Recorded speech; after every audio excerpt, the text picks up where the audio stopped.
warahmatullahi wabarakatuh. Hai, jumpa lagi di Dikbud Latin Channel kebanggaan kita semua. Edisi kali ini kami akan menceritakan tentang sejarah Pulau Lombok. Simak video berikut ini ya.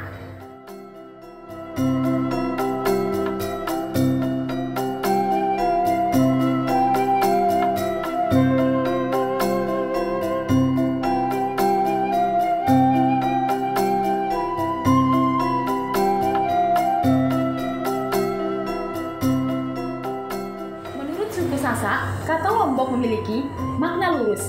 Nama ini sudah ada sejak zaman Majapahit dan tertulis dalam Kitab Negara Kertagama yang berbunyi Lombok Sasak Mirah Adi. Kata Lombok berarti lurus, Sasak berarti orang Lombok, sedangkan Mirah artinya permata, dan kata Adi artinya kejayaan. Sehingga arti keseluruhan dari Lombok Sasak Mirah Adi adalah orang Lombok memiliki hati yang lurus untuk dijadikan permata kejayaan.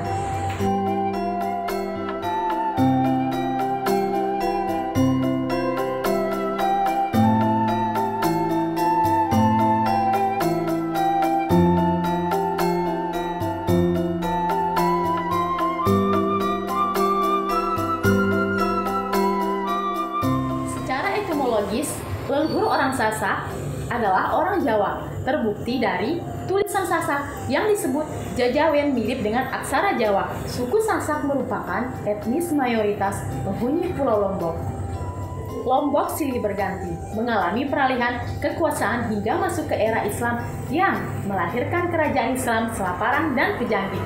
Selain itu, adanya akulturasi agama Islam dengan kepercayaan lokal menyebabkan adanya aliran seperti Watu Telu. Selanjutnya, kerajaan apa saja sih yang pernah berdiri di Lombok? 1. Menurut Babat Lombok, kerajaan tertua di Pulau Lombok bernama Kerajaan Lai. Akan tetapi, sumber lain mengatakan bahwa kerajaan tertua di Lombok adalah Kerajaan Suwung yang diperintah oleh Raja Batara Indra. Setelah kerajaan Suwung ini runtuh, baru muncul kerajaan Lombok. Seiring perjalanan waktu, kerajaan Lombok mengalami kehancuran akibat serangan tentara Majapahit. Pada tahun 1357 Masehi, Raden Majapahit, penguasa kerajaan Lombok, melarikan diri ke dalam hutan. Ketika tentara Majapahit kembali ke Jawa, Raden Majapahit keluar dari hutan dan mendirikan kerajaan baru dengan nama Batu Parang. Dalam perkembangannya, kerajaan ini kemudian lebih dikenal dengan nama Selaparang. Lalu, bagaimanakah kehidupan sosial budaya masyarakat Lombok pada saat itu? Pada masa Prabu Rangkasari Lombok, Selaparang mencapai masa kejayaan saat itu. Kehidupan budaya berkembang pesat. Para cerdik pandai dari Selaparang menguasai dengan baik bahasa Kawi, bahasa yang berkembang di Nusantara ketika itu. Berkat kemajuan dalam dunia sastra tersebut, akhirnya para cendekiawan Selaparang berhasil menciptakan aksara baru, yaitu aksara Sasak yang disebut Jajawen. Pada kehidupan sosial budaya masyarakat Lombok terdapat keunikan dalam kegiatan sosial dari masyarakat Sasak, salah satunya yaitu acara pernikahan. Uniknya, suku Sasak memiliki tradisi kawin lari. Saat akan menikah, kawin lari terjadi hanya apabila seorang pria dan wanita sudah suka sama suka dan setuju untuk menikah. Adat ini dikenal dengan nama merari. Selain itu, wanita Sasak sangat piawai dalam menenun, sebab sejak usia 10 tahun mereka telah diajarkan untuk menenun. Bahkan, tradisi Sasak seorang wanita tidak boleh menikah jika belum bisa menenun. Kain tenun Sasak memiliki harga jual yang tinggi, dikarenakan dikerjakan secara manual. Umumnya, kain tenun ini digunakan untuk mahar pernikahan. Kemudian, budaya atau adat istiadat apa saja sih yang ada di Lombok? Bau Nyale. Bau Nyale merupakan tradisi masyarakat dari Lombok, khususnya suku Sasak. Tradisi Bau Nyale diadakan setiap tanggal 20 bulan 10 dalam penanggalan tradisional suku Sasak setiap setahun sekali. Suku Sasak merayakan tradisi ini dalam festival Bau Nyale. Bau Nyale merupakan tradisi menangkap cacing laut yang disebut nyale di sepanjang pantai Lombok. Konon, cacing nyale dianggap sebagai jelmaan dari Putri Mandalika.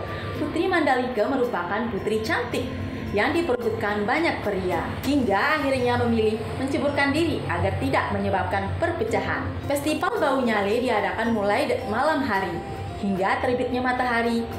Cacing nyale yang layak dikonsumsi biasanya akan dimasak oleh masyarakat dengan cara dipepes. Nyongkolan. Adat nyongkolan sudah dikenal semenjak zaman kerajaan, masih ada di Pulau Lombok. Nyongkolan merupakan kegiatan adat sebagai salah satu bagian dari prosesi pernikahan masyarakat suku Sasak. Maksud dari prosesi nyongkolan ini adalah sebagai upaya untuk memperkenalkan kedua pasangan mempelai kepada masyarakat sekitar. Kegiatan nyongkolan dilakukan dengan cara mengarak kedua mempelai yang ditemani oleh seluruh kerabat, sanak saudara, serta keluarga dari kedua mempelai.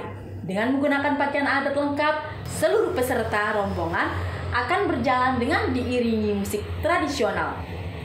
Beberapa musik tradisional yang biasa digunakan adalah seperti gendang bele, kecimol, dan tarian rudat.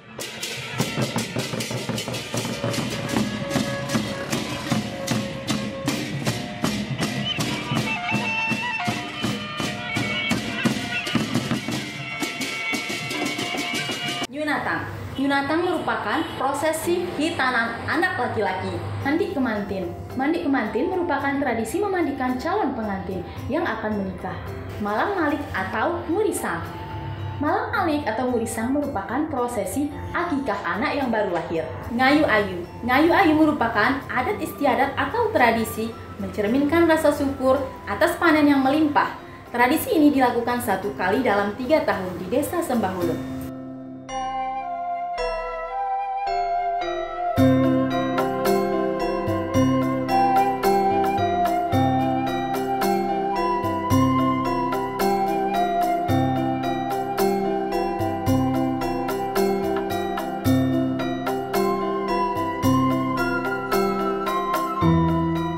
Merari merupakan proses pembawa lari calon pengantin perempuan untuk kemudian dipinang dan dinikahkan.